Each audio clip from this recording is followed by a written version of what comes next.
আমরা এই অঙ্কটা করে দেখব। একটি ঘড়ির উন্নতি কোণ 60 ডিগ্রি এবং সুতোর দৈর্ঘ্য 20√3 মিটার হলে ঘড়িটি মাটি থেকে কত উচ্চতায় আছে সেটা আমরা বার করব। ধরে নিই এটা একটি ঘড়ি।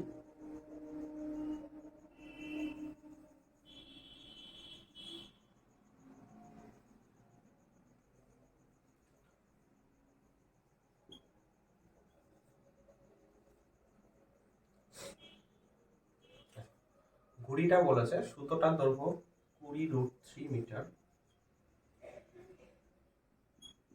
এটা হবে, আর এই কোণটা 60 ডিগ্রি বলে দিয়েছে। তাহলে আমাকে এসি এর দৈর্ঘ্য কত বার করতে হবে।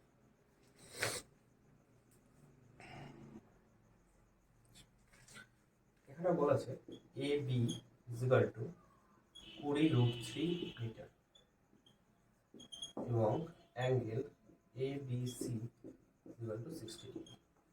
এখানে এ বি সি সমকোণী ত্রিভুজ,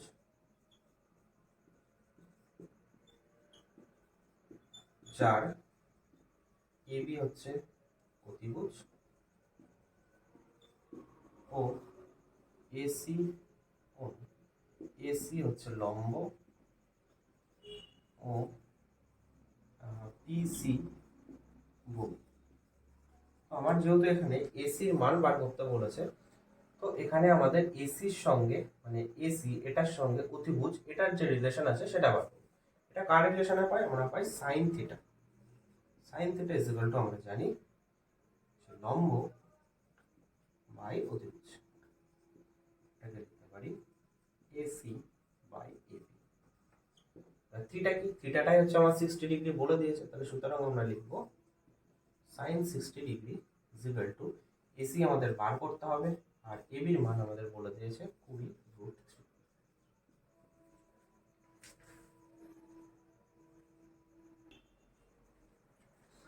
সাইন 60 ডিগ্রির মান আমরা জানি √3/2 is equal to AC by 20√3।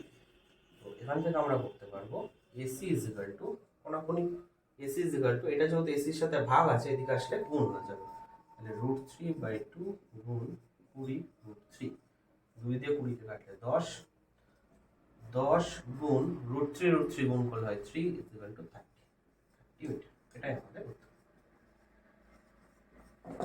মানে এসির দৈর্ঘ্য দাঁড়ালো 30 মিটার।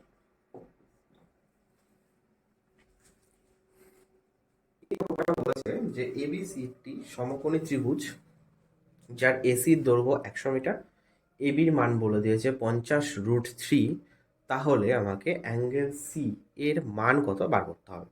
তো এখানে ফার্স্টে আমরা ধরে নেবো, ধরি angle C is equal to theta. তাহলে আমাদের জাস্ট এখানে থিটার মানটা বার করলে আমাদের উত্তর বেরিয়ে যাবে। এখানে আমার যেহেতু এসি আর এবির মানটা বলে দিয়েছে এবং এখানে থিটা এটা আমাকে বার করতে হবে, তো এসি মানে হচ্ছে ওটাকে আমরা বলি অতিভুজ আর এটা হচ্ছে লম্ব। তো অতিভুজ আর লম্ব দ্বারা আমরা একটা সম্পর্ক পাই, সেটা হচ্ছে sign theta. Sine theta is equal to আমরা পাই লম্ব বাই অতিভুজ অর্থাৎ A B by A C. এখান থেকে আমাদের থিটার মান যদি বার করি তাহলে আমরা উত্তর পেয়ে যাবো। তাহলে এবি কত? এবি হচ্ছে 50√3 আর এসি হচ্ছে 100। তো এটাকে যদি আমরা কাটাকুটি করি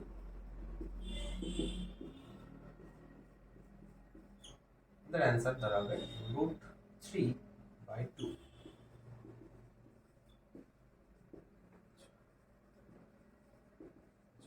√3/2 এটা সাইনের কত ডিগ্রির মান? এটা হচ্ছে সাইন 60 ডিগ্রির মান, সাইন 60 ডিগ্রির মান। এখানে দেখো দুই দিকেই যেহেতু সাইন রয়েছে, তো আমার থিটার ভ্যালু বার করতে হবে, তাই আমরা তুলনা করব। দুই দিকে সাইনের সাথে যদি আমরা তুলনা করি তাহলে থিটা ইজ ইকুয়াল টু আমরা পাই 60 ডিগ্রি। এটাই আমাদের অ্যান্সার। 25-3 বলেছে ঝড়ে একটি গাছ মচকে গিয়ে তার অগ্রভাগ এমনভাবে ভূমি স্পর্শ করেছে যে গাছটির অগ্রভাগ থেকে গোড়ার দূরত্ব এবং বর্তমান উচ্চতা সমান। গাছটির অগ্রভাগ ভূমির সাথে কত কোণ করে আছে হিসাব করি। অর্থাৎ পুরো গাছটাকে আমরা যদি ধরি ডিবি, এটি যদি গাছ হয় এবং যেটা এখন বর্তমানে দাঁড়িয়ে রয়েছে সেটা যদি এবি হয়, তাহলে এখানে আমরা বলতে পারি যে এবি ইজ ইকুয়াল টু পিসি। এটা এখানে বলে দেওয়া আছে যে গাছটি অগ্রভাগ থেকে গোড়ার দূরত্ব এবং বর্তমান উচ্চতা এটা সমান, অর্থাৎ এইটার দূরত্ব যা হবে, এখানে বলেছে এইটার দূরত্ব তাই হবে। তাহলে এখানে কত ডিগ্রি কোণ করেছে। তো আমাদের সাইন কস টেন এর ক্ষেত্রে আমরা জানি যে ten 45 degree is equal to 1 হয়। কেন 1 হয়? কারণ এটার ক্ষেত্রে লম্ব আর ভূমি এই দুটো সমান হয়, অর্থাৎ এখানে লম্ব ইকুয়ালস টু ভূমি হয়। সেই ক্ষেত্রে এখানে আমাদের থিটার ভ্যালু হবে 45 ডিগ্রি।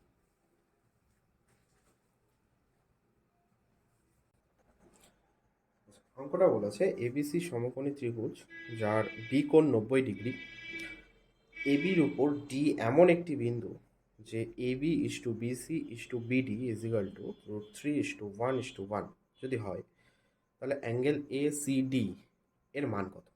এই অঙ্কটা আমরা এখন সমাধান করে দেব। ধরি BD is equal to x.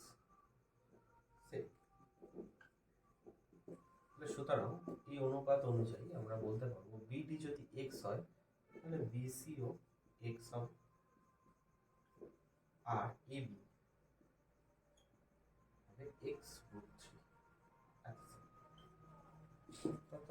এইটা আমরা ধরছি এক্স, মানে এটাও এক্স, আর পুরোটা দাঁড়াবে √3x। তো ত্রিভুজ ডিবিসি এর ক্ষেত্রে angle B is equal to 90 degree. সুতরাং আমরা tan angle BCD is equal to DB by BC. ডিবির মান কত? এক্স। বিসির মান কত? X is equal to 1। তাহলে সুতরাং আমরা বলতে পারি যে tan angle BCD is equal to 1 is equal to tan 45। যেহেতু tan 45 এর মান 1, তো 1 এর জায়গায় বসিয়ে দেবো tan 45। সুতরাং angle BCD is equal two দাঁড়ালো 45 ডিগ্রি।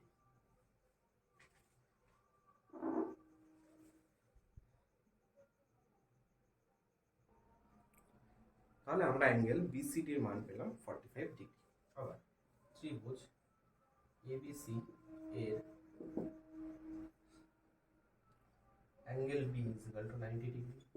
তাহলে এখান থেকে আমরা পাবো tan angle ACB is equal to AB by BC. এবির মান আমরা জানি এক্স √3, আর বিসির মান হচ্ছে এক্স। এক্স কেটে যাবে, পরে থাকবে √3। সুতরাং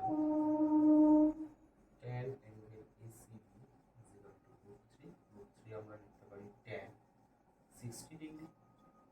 সুতরাং angle ACB is equal to 60 degree, অর্থাৎ এই পুরো কোণটার মান দাঁড়াবে 60 ডিগ্রি।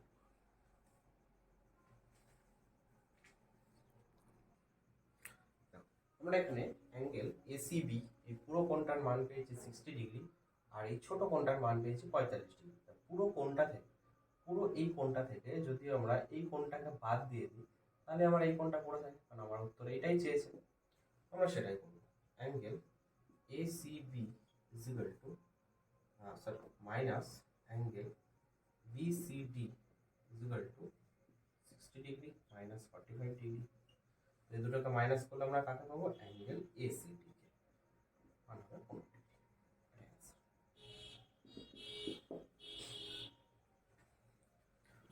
এটাই বলেছে একটি স্তম্ভের ছায়ার দৈর্ঘ্য ও স্তম্ভের উচ্চতার অনুপাত √3:1।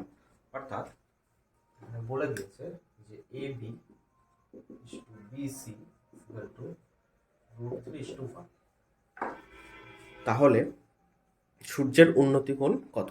তো এখানে সূর্যের উন্নতি কোণ যেটা হবে সেটা হচ্ছে অ্যাঙ্গেল এসিবি। এবি হচ্ছে স্তম্ভ আর বিসি হচ্ছে স্তম্ভের ছায়ার দৈর্ঘ্য। তো আমরা এখানে অ্যাঙ্গেল এসিবি এর মান বার করব। আচ্ছা, ধরি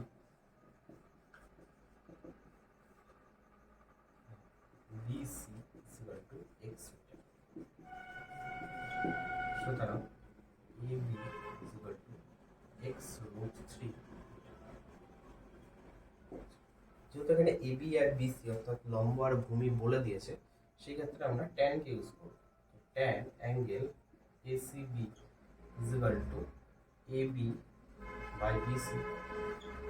এবির মান কত? এবির মান এক্স রুট থ্রি, বিসির মান কত? এক্স। তাহলে হবে tan angle ACB, tan angle equal to x x কেটে যাবে, পুরো থাকবে কত? Only root three. Only root three ট্যানের কত ডিগ্রির মান? ট্যান 60 ডিগ্রির মান। সুতরাং আমরা লিখতে পারি অ্যাঙ্গেল এসিবি ইকুয়াল টু 60।